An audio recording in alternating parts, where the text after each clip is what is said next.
Kişilərin çoxunda var, amma demirlər, utanırlar, həkimə getmirlər. Onlar görürlər ki, artıq əvvəlki kimi öz funksiyalarını icra edə bilmirlər, sərtləşmə yoxdur.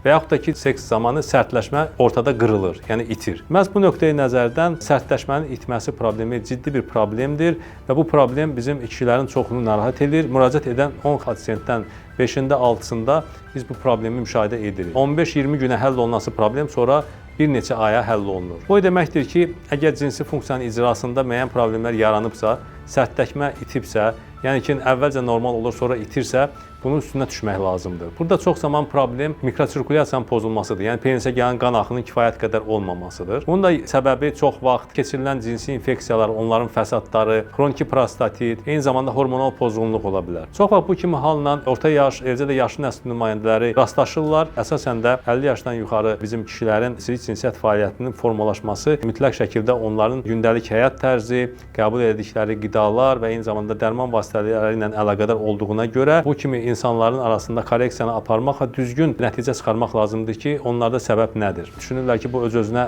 keçib gedəcək və yaxud da ki, özü sağalacaq. Amma təəssüf ki, çox vaxt problemin həlli dərində olduğuna görə, yəni ki, qan dövranının pozulması ilə əlaqədar olduğuna görə bu proses heç də öz başına sağalmır. Hər hansı bir qida vasitələri və yaxud da ki, dərman vasitəsilə öz-özünə sağalmır.